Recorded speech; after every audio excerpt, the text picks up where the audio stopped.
Utilisez la forme canonique pour résoudre l'équation suivante. 4x au carré plus 40x moins 300 égale 0. Donc c'est une équation de degré 2 et on va essayer de la résoudre en utilisant la forme canonique comme on nous précise ici.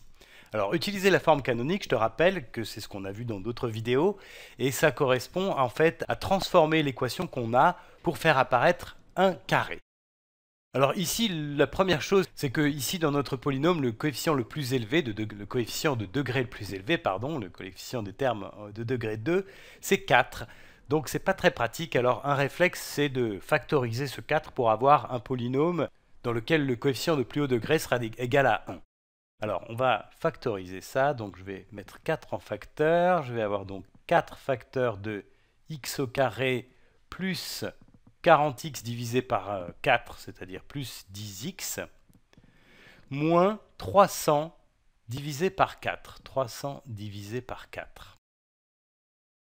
Et ça doit être égal à 0. Alors, maintenant, je peux diviser par 4 les deux membres, et j'obtiens au membre de droite tout simplement ça. Du coup, x au carré plus 10x moins... Alors, 300 divisé par 4. 300 divisé par 2, ça fait 150. Si je divise encore par 2, j'obtiens 75. Donc, 300 divisé par 4, ça fait 75. Et ça doit être égal à 0 divisé par 4, c'est-à-dire à 0. Voilà. Alors, maintenant, ce qu'on va faire, c'est travailler sur cette partie ici, sur cette première partie qui est là. Et on va essayer de reconnaître là-dedans le début d'un carré. Alors, pour ça, l'idée, c'est de se concentrer sur ce coefficient ici de degré 1, et qui est ici 10, égal à 10, et ça en fait, ça doit être le double produit, donc ça doit être 2 fois le nombre qu'on cherche. Alors ici 10 c'est 2 fois 5, donc ça ici c'est 2 fois 5, ce qui veut dire que cette partie-là, x au carré plus 10x, en fait je peux l'écrire comme ça, c'est x au carré plus 2 fois 5x. Et le réflexe ici, ça doit être de pouvoir compléter cette expression-là pour avoir un carré. Et pour ça ici, ce qu'il faut, c'est ajouter 5 élevé au carré, parce que dans ce cas-là, on peut reconnaître une identité remarquable qui est x au carré plus 2 fois 5x plus 5 au carré. Et bien ça, c'est x plus 5, le tout élevé au carré. Donc ici, en fait, ce qu'on a, x au carré plus 10x, c'est cette partie qui est là. Donc je vais pouvoir la remplacer par x plus 5 élevé au carré moins 5 élevé au carré, moins 5 au carré. 5 au carré, en fait, ça fait 25. Moins 25. Et puis, il faut que je soustrais encore ce moins 75. Et tout ça, ça doit être égal à 0. Alors, juste pour que ce soit très clair, ici, j'ai tout simplement écrit ça comme ça, x au carré plus 2 fois 5x, ça doit être égal à x plus 5 élevé au carré moins 5 élevé au carré. J'ai tout simplement, à partir de cette équation-là, retranché 5 au carré aux deux membres, et j'obtiens ça. Et du coup, ça, c'est x plus 5 élevé au carré moins 25, puisque 25, c'est 5 élevé au carré. Voilà, c'est vraiment ça le cœur de la méthode, c'est qu'on arrive à exprimer la première partie, cette partie-là de notre équation, comme une différence de 2 carrés, ici. Donc maintenant, à partir d'ici, j'obtiens une autre équation qui est équivalente. C'est x plus 5, le tout élevé au carré, moins 25 moins 75, ça fait moins 100. Moins 100, et ça doit être égal à 0. Et là, j'obtiens une différence de carré, donc je peux factoriser ça. Ça me donne x plus 5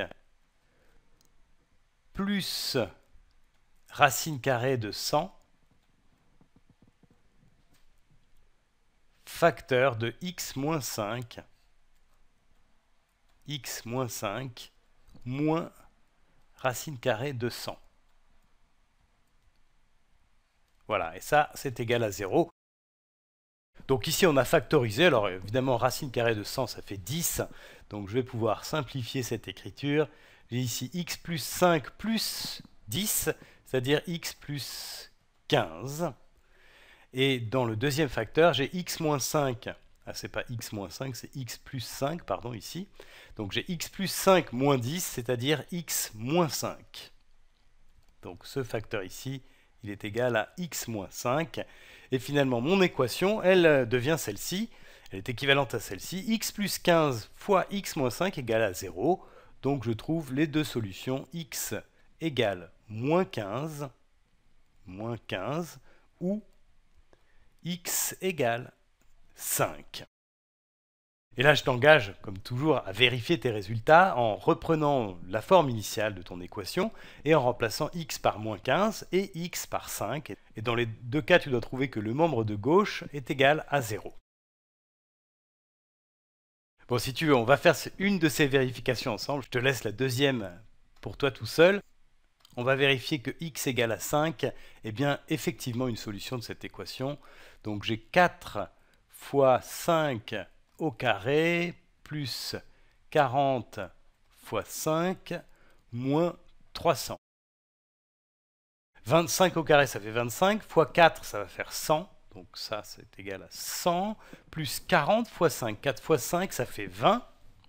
Donc 40 fois 5, ça fait 200. Plus, donc 200. Et puis moins 300. Là, j'ai rien à faire. Et j'obtiens cette expression-là, 100 plus 200 moins 300, et ça, effectivement, c'est égal à 0. Donc tu vois qu'on vérifie très rapidement que cette valeur-là, x égale 5, est effectivement une solution de notre équation, et je te laisse vérifier que c'est pareil pour la valeur x égale moins 15. À bientôt!